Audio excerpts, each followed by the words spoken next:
Hola, hola, bienvenidos y bienvenidas a una nueva charla sobre educación ambiental. En esta oportunidad vamos a iniciar un nuevo ciclo de charlas que todavía no sé muy bien cómo se va a llamar, pero va a ser algo así como desde el aula, en donde vamos a charlar con docentes que nos van a contar cómo trabajan determinadas temáticas puntualmente en el aula. Para inaugurar este ciclo vamos a tener un ratito de conversación con Marisa Pascuso. ¿Cómo andas, Marisa? Muy bien, muy bien. ¿Todo bien? Espera que te Va. presento. Marisa es licenciada en Diagnóstico y Gestión Ambiental de la Universidad del Centro de Tandil y profesora de Geografía. Y trabaja en colegios secundarios públicos y privados y pertenece a la Red Federal Malvinas. Eh, y nos vas a contar, o va a estar bueno escucharte respecto de cómo trabajás la cuestión del problema de la deforestación y el manejo de los bosques nativos. Así que yo te doy la palabra y después te voy preguntando sobre lo que nos vas contando. Te escuchamos, Marisa. Bueno, hola, ¿qué tal a todos? Bueno, en cierta forma, yo abordo en quinto año del secundario, ¿sí? La deforestación de los bosques nativos en Argentina, este, de una manera interdisciplinar, o sea, trabajo con prácticas de lenguaje, en este momento del ciclo superior se llama literatura, pero trabajamos con cuestiones que apuntan bien a prácticas del lenguaje y con nuevas tecnologías de la información. Es un trabajo interdisciplinario entre las tres áreas que nos permite poder realizar y problematizar los bosques nativos en Argentina. Perdóname, te interrumpo. En Quinto año de Provincia de Buenos Aires es Geografía Económica de la Argentina. Exacto, exacto. Muy Bien. bien. Vale la aclaración porque no es para todo el país exactamente igual. Bien, nosotros abordo las problemáticas ambientales, ¿sí? Desde una mirada compleja y desde una mirada sistémica, ¿sí? Porque esto permite desarrollar el pensamiento crítico en los alumnos.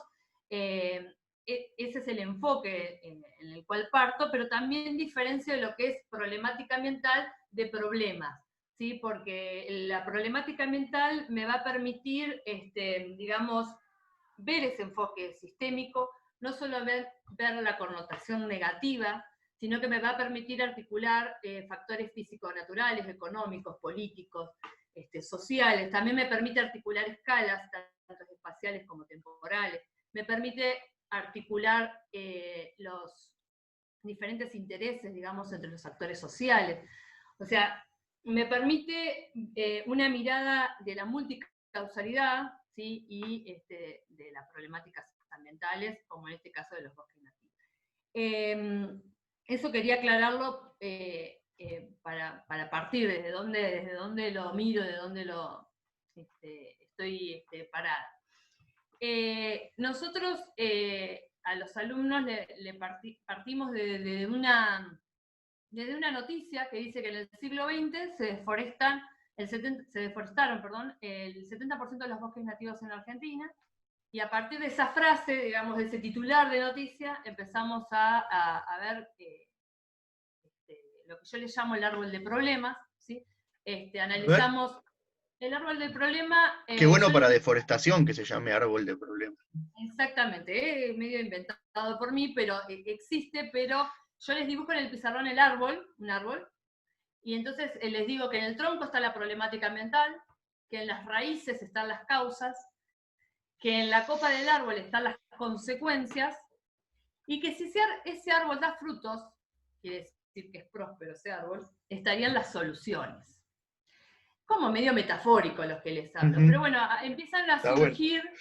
Sí, sí, empiezan a surgir, bueno, cuáles son las causas de la deforestación, ¿sí? Que van a aparecer de los saberes previos de ellos, y después vamos indagando un poco más en las consecuencias, que ahí sí intervengo como guía, digamos, el docente, ¿no? Y entonces, partiendo de ahí, de problematizarlo en el aula, esto de por qué en Argentina se deforestaron el 70% de los bosques nativos, empezamos a construir el concepto también de diferenciar qué es deforestar y qué es forestar. Y, y bueno, y ahí en el grupo de aula, digamos, empezamos a dar diferentes opiniones de qué interpretan ellos por deforestar y por forestar, Y yo les planteo si es lo mismo deforestar especies nativas, propias del lugar, si es lo mismo deforestar especies exóticas, introducidas, o invasoras, ¿sí? Que quizás nosotros acá en Tandil tenemos para trabajar sobre las tres cuestiones, entonces por ahí se nos hace más visible. Entonces, bueno, claramente ahí ya empiezan, ¿sí?, a ir introduciéndose en el tema. Después, una vez que nos estamos abordando la problemática en sí, van a surgir inquietudes y demás.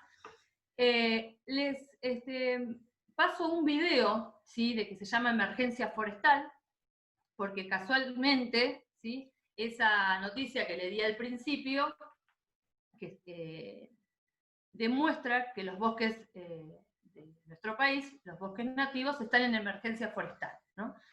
Entonces, en ese video, que es de Greenpeace, que es una organización no gubernamental, ambientalista, muestra el caso puntualmente de Chaco, y entonces yo ahí le llamo a esa etapa educar la mirada. Como el libro de Inés Dussel. Exacto, justamente la denomino así, porque ella misma dice que no se puede ver lo que no sabemos. Entonces, yo siempre es importante aclarar que cuando le vamos a dar un video a nuestros alumnos, le tenemos que indicar qué es lo que queremos que observen de ese video, ¿sí? Eso es importantísimo. Bueno, entonces ahí es donde yo trabajo y les pregunto qué tienen que observar las causas, las consecuencias, los actores, qué opiniones manifiestan en este video cada uno de los actores intervinientes y demás. Entonces, partiendo de eso, ¿sí? También el video nos permite lo que la geografía se llama el principio explicativo, ¿sí? Lo cercano y lo lejano, empieza a poder ellos tener ese imaginario geográfico, ¿no? De algo que está tan lejos, ¿sí?, cómo se pueden apropiar y acercarse a ese espacio que está pasando en Chaco, ¿no? Entonces, bueno, ahí los alumnos a partir de ese video empiezan yo les hago la pregunta, que es, ¿por qué creen que son las causas de la deforestación en nuestro país? Y ahí empiezan a plantearse las primeras hipótesis. Esas hipótesis las dejamos escritas y enmarcadas tal cual las dijeron, después vamos a ver qué sucede en el final de toda la trayectoria que vamos a ir analizando, a ver qué tan alejados o tan cercanos estaban para poder corroborar o refutar esa hipótesis inicial de por qué ellos creían, ¿sí? ¿Te pasa que cuando preguntas por esas hipótesis aparece muy fuertemente la relación entre la deforestación y el uso de la madera como única causa y que eso impide ver que hay otras causas detrás? Exactamente. De hecho, los alumnos después hacen una encuesta, han hecho una encuesta en toda la comunidad educativa y en sus familiares, y sale eso, sale que creen que la principal causa es madera y papel, y nos olvidamos, y después indagando se dan cuenta que la expansión de la frontera agropecuaria ocupa un peso mucho más importante, claro, de lo que realmente consumimos de papel y madera, ¿sí? De hecho, la actividad forestal, digamos, aporta muy poco al PBI de nuestro país. En esas hipótesis surge eso, sí, tal cual, como lo que vos decís. La gran mayoría de sus saberes previos, es decir, ¿sí? La gran mayoría que está vinculada a la deforestación a, ellos dicen muebles, madera, digamos. Y entonces, una vez que se plantean esas hipótesis, después empezamos a lo que yo le llamo el contraste de ideas de los actores sociales, donde empiezan a ver en práctica lenguaje diferentes cartas de lectores también, en donde ahí se ven claramente los posicionamientos de un empresario, de la población local, de organismos ambientalistas, de los trabajadores, ¿sí? Entonces empiezan a darse cuenta que hay diferentes posturas y diferentes intereses respecto a una misma problemática, ¿sí? O sea, lo que buscamos es que puedan ver la multiplicidad de miradas frente a una misma temática. Y en ese rol particular de los actores sociales, hago hincapié en el Estado, ¿sí? Y en eso yo les digo que a partir de esa emergencia forestal, Argentina en el 2007 se considera en emergencia forestal porque el primer inventario de bosque fue en el 2002, ¿sí? Entonces, cuando se declara emergencia forestal, creamos la ley, ¿sí? La ley se promulga recién y se sanciona en el 2009, ¿sí? La ley de presupuestos mínimos de protección de los bosques nativos que está enmarcada en la Ley General de Medio Ambiente, ¿no? Y ahí es donde hacemos un fuerte hincapié en el análisis de la ley y cómo las provincias se van incorporando a esa ley y cómo la van aplicando y qué es lo que va sucediendo. En cierta forma,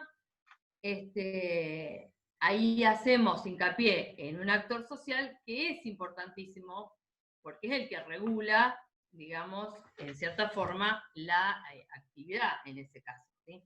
Que va a determinar cómo se va a llevar a cabo la explotación forestal en nuestro país. ¿Te referís a los estados provinciales? Exacto. Como el artículo 124 de la Constitución dice que los recursos naturales son de dominio originario de las provincias, si bien es una ley nacional, cada provincia tuvo que hacer sus propias leyes con respecto a los bosques nativos. Lo primero que se les pide a las provincias es que hagan un plan de ordenamiento territorial de sus bosques, una zonificación, ¿sí? El semáforo, ¿no? El famoso semáforo, ¿sí? Que da para muchísimo debate, ¿no? La caracterización de los altos niveles de conservación en rojo, amarillo, mediano y verde, donde realmente se puede deforestar, pero viste que siempre está hecha la ley, hecha la trampa, aparecen decretos donde se pide la recategorización de esas zonas y se comienza a deforestar en lugares donde no estaba permitido. Entonces ahí empiezan a ver todo la problemática, ¿sí? Bien en profundidad, y una vez que puedan ver los diferentes actores cómo intervienen, qué posturas tienen y qué intereses tienen, la idea es que ellos puedan crear su propia postura con respecto a esa temática, ¿sí? Que puedan argumentar, ¿sí? Que es lo que siempre les digo yo, una problemática se tiene que analizar conociendo cuál es el recurso, cuáles son los actores y cuáles son los intereses de cada uno y postura de cada uno. Si yo logro en ese triángulo conocer todo, puedo poner mi propia postura y poder argumentar, ¿sí? Que es lo que yo les digo, no es decir por decir, no, yo estoy en contra. Estoy en contra porque tal, y tener mis propios argumentos y mis propias convicciones frente a lograr un debate frente a otra persona o un compañero o quien respete. Yo te voy escuchando y pienso que lo escucho muy ordenado y lo pienso como estudiante y hasta acá viene todo muy ordenado. Ahora, cuando tenemos que pensar en los sujetos sociales o actores sociales, y cuesta diferenciarlos, cuesta diferenciar porque está muy difuso el funcionario, quién es un funcionario del Estado, cuando a veces funcionarios del Estado son personas ligadas al negocio agroindustrial y están vinculadas con la deforestación. Entonces, ahí los sujetos sociales se te empiezan como a mezclar, ¿no? Porque claro, vos vas a una provincia como Salta, una provincia como Chaco, y encontrás que hay una relación muy, muy, muy cercana entre quiénes son los funcionarios de gobierno que toman las decisiones y quiénes son los empresarios agroindustriales que toman las decisiones. ¿Entendés? ¿Cómo trabajas esa complejidad? Porque es re difícil hacer eso pensando en que todo este dibujito hermoso de los actores sociales acá se te hace un lío bárbaro, ¿no? Claro, sí, por eso, si bien le hacemos un marco general para que más o menos identifiquen, pero también ellos a veces me preguntaban esto de, por ejemplo, el trabajador, ¿no? Ellos dicen, el trabajador trabaja para una empresa forestal, pero a su vez forma parte de la población. Claro, pero tiene otro exacto. interés, porque él quiere ganar plata, dice. Y bueno, entonces en eso trabajamos claramente que existe una complejidad, pero aparte de eso, una interconexión entre los actores y Claro, los intereses exactamente. de cada uno de ellos. Porque si no, se quedan con, como vos decís, o sea, no se pueden ver los actores en forma particionada, digamos. Claro, claro, por eso, y ahí está la Porque complejidad y lo bueno, ¿no? El trabajador de la empresa forestal que necesita trabajar porque es un asalariado y tiene que llevar plato de comida a la casa, y a la vez, bueno, es a la parte vez que de... hacen los servicios ambientales del bosque, Claro, claro, claro. Eso está afectan al buenísimo, mismo. está buenísimo. Lo que está buenísimo es que se puedan dar cuenta de eso, ¿no? Y que no es tan Pero sencillo, y que no es tan no, no, sencillo. no. Esto que vos decías de complejizar la problemática, esto es una de las demostraciones de que la problemática es muy compleja. Ujú. Sí, sí, sí. Y bueno, y después las cosas que van surgiendo en el medio, ¿no? Lo que hablábamos de la flexibilidad, digamos, de la planificación, que entre medio de todo ello, los alumnos me plantean, bueno, nosotros qué podemos hacer como sociedad. Usted nos está planteando, bueno, hay una problemática, ¿qué podemos hacer como sociedad? Bueno, y ahí empezamos a indagar, a buscar información, y encontraron un logo de certificación ambiental, que es el FSC, que es el Consejo de Administración Forestal. Es el Ya sellito que aparece en... sí, que tiene un logo con la forma de un bosque, de un árbol. Y bueno, y entonces empezaron a mirar que aparecían en varios productos de cartón, de papel, ¿sí? Entonces empezaron a darse cuenta que esos bosques habían sido gestionados ambientalmente cumpliendo 10 principios.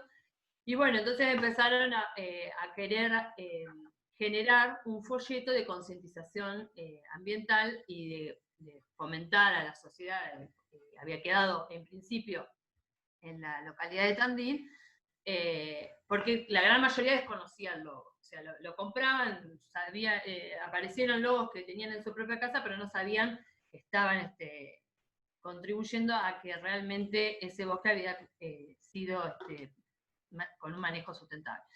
Bueno, entonces empezamos con ese proyecto que no lo tenía pensado en mi planificación, digamos, y entonces que me desvió un poco lo que veníamos haciendo.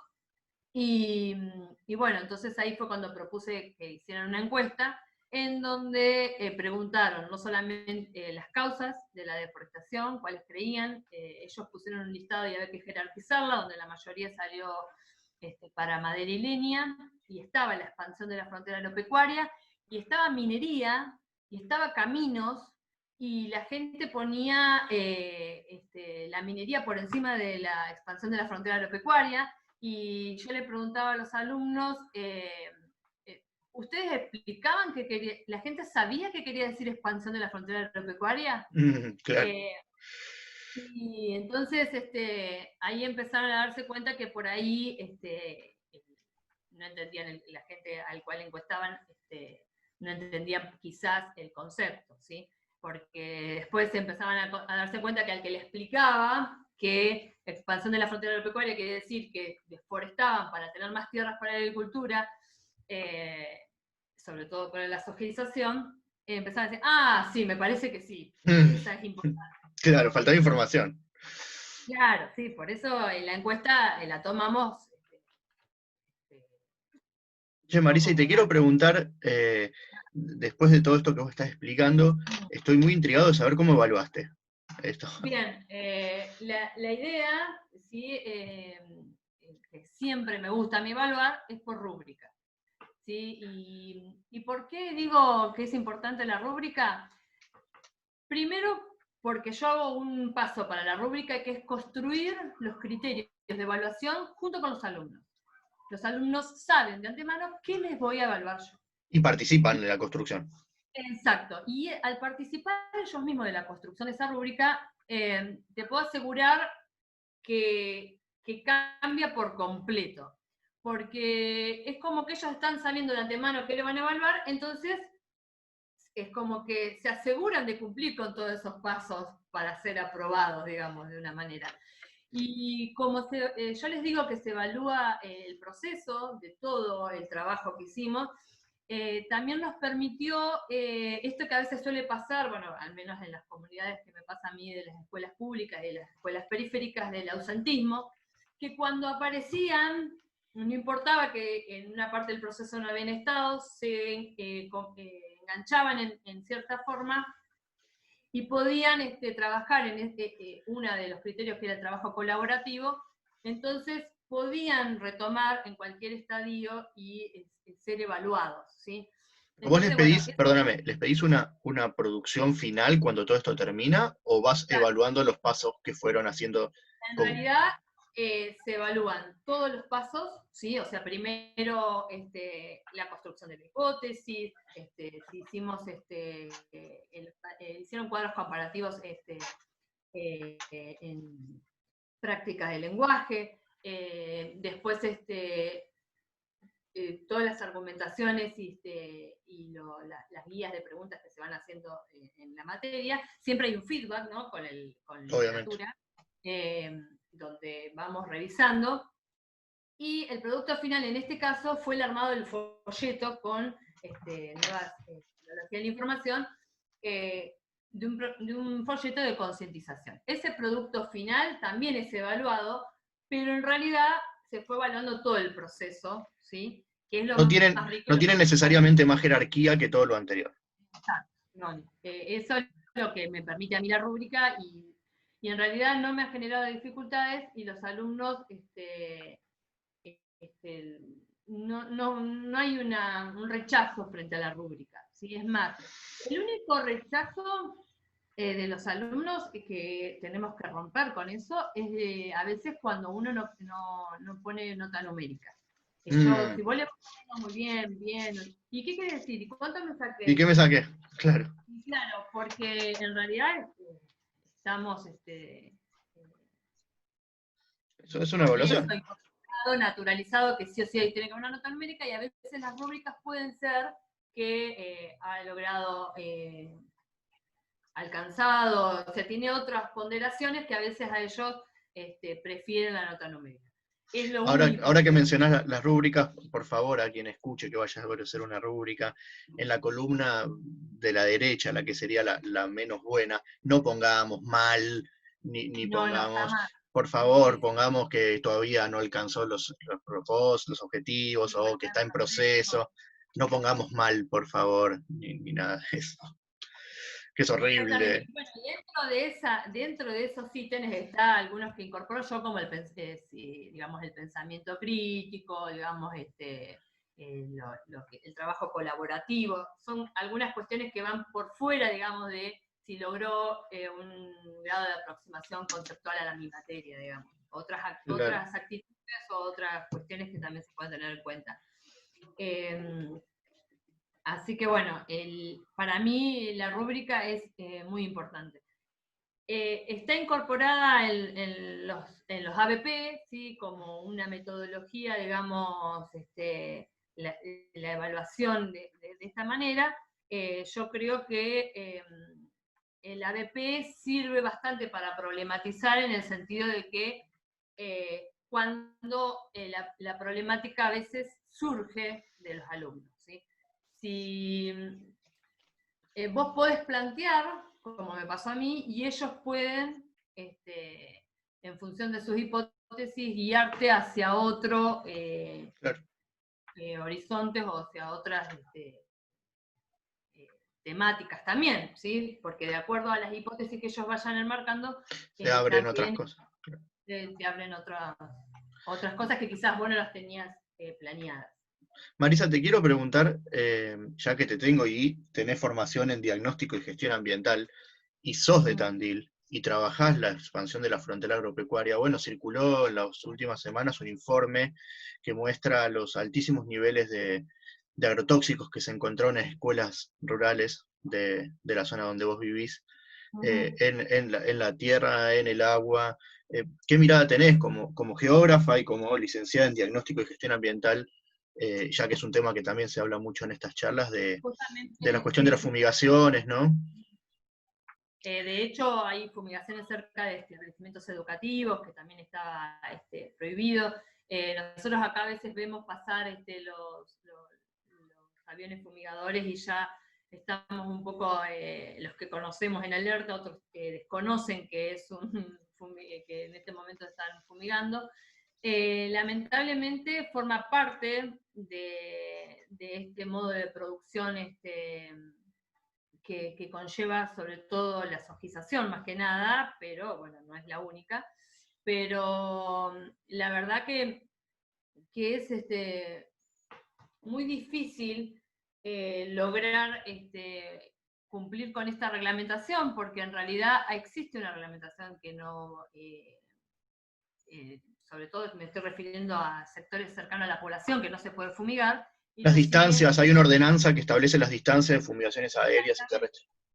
Y bueno, y cada vez en otros lugares, en otros territorios, se están viendo y observando casos de enfermedades de piel, de respiratorias, y cada vez no llegamos nosotros incluso a tener deformaciones, pero es una de las causas que puede conllevar.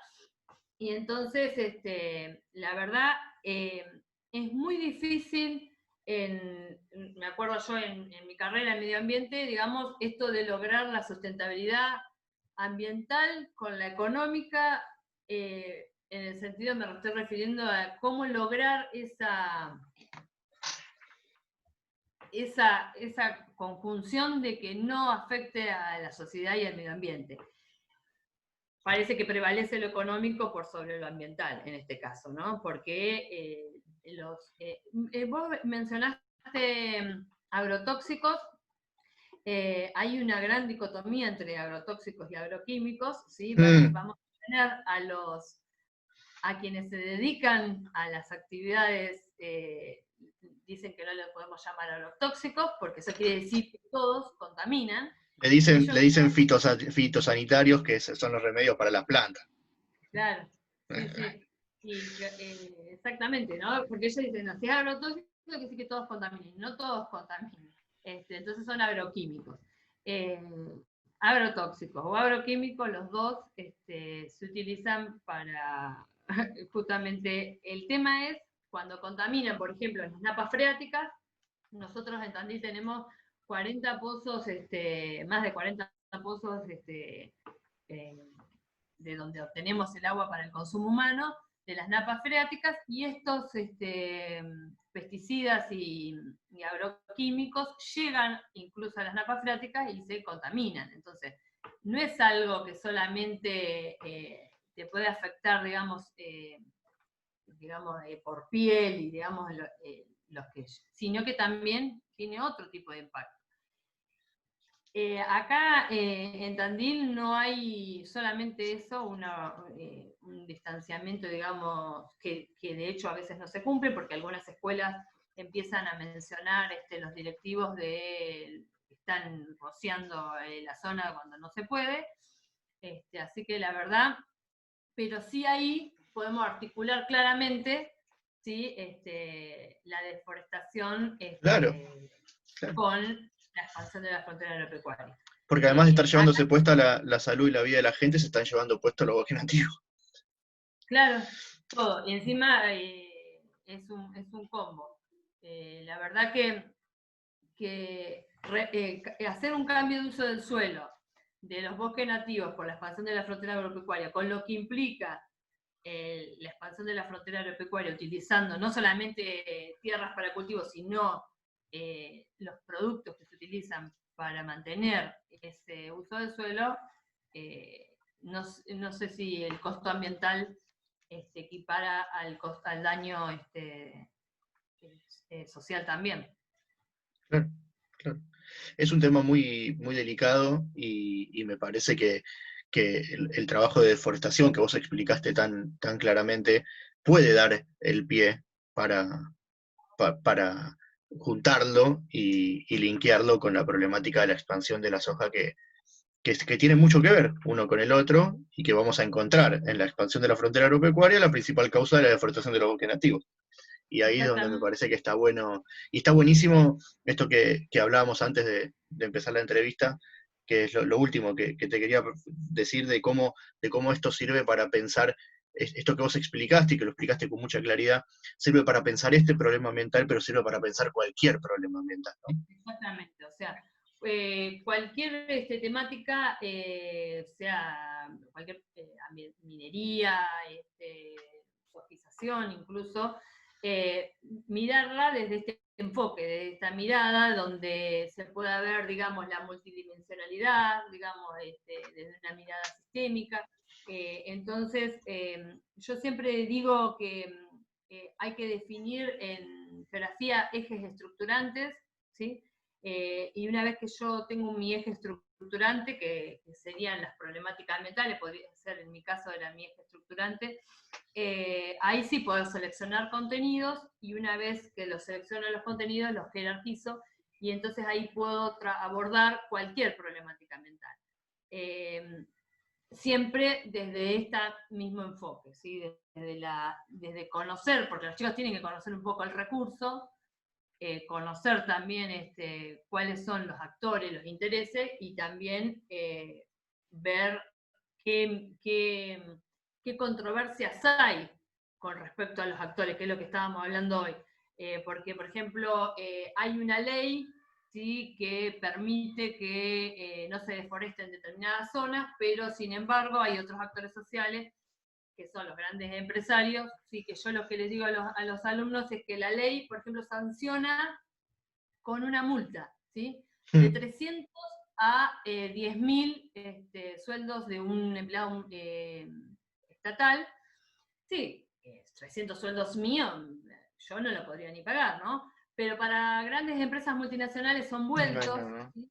Y que lo que nunca pone una ley es el resarcimiento. O sea, lo ideal sería lograr un resarcimiento ambiental, o sea, si vos deforestaste, volverlo al estado como estaba antes de que vos lo sobreexplotaras.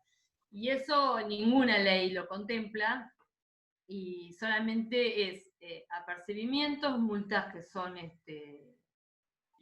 monetarias y que para el sistema económico capitalista en el cual estamos la pagan y vuelven a hacer lo mismo de nuevo dentro de un tiempo.